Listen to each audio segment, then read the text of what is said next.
I remember the first time I sat in isolation.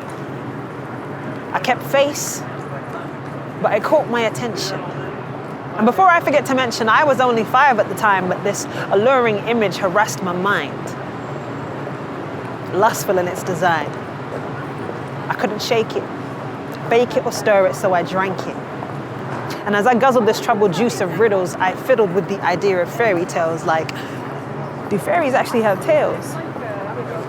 Well, if it's true for you, then that's cool, but what if my truth overrides you? What if it disproves and falsifies you? For example, I stand before you. True.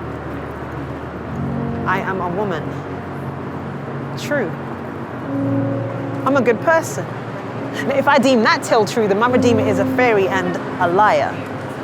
So allow me to confess some of my mess before I digress and list a whole load of irrelevant nonsense. Age 9, I was a compulsive liar.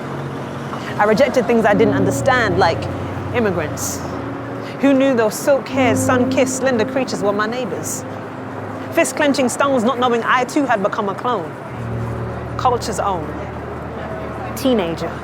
Not ninja, but mutant, my movements mark splinters.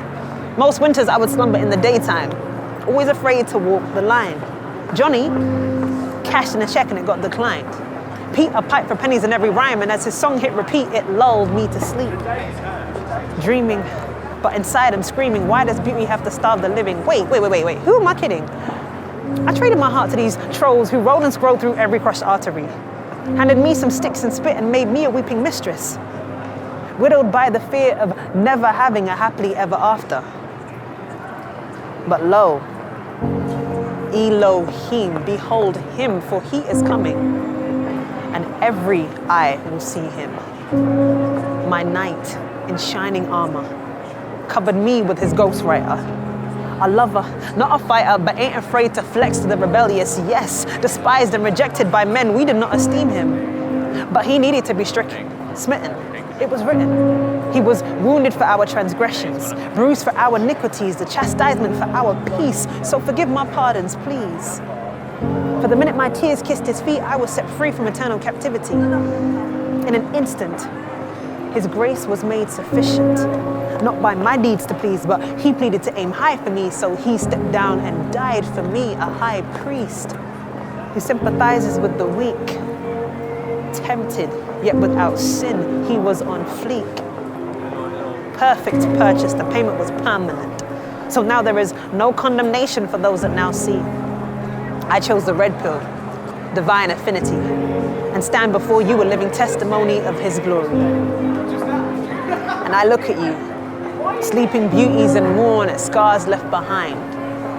The broken-hearted Fionas and Auroras, those filthy ogres wearing togas disguised as charming lovers. Idols undercovers taking hostage all my brothers and sisters. I'm fishing for the listeners. I'm pleading with the doers to boldly approach the Father. Or inbox me after. I know your heart's beating faster. You ought to come to the altar. There's nothing new under the sun. Your lawless deeds are forgiven for heaven's sake.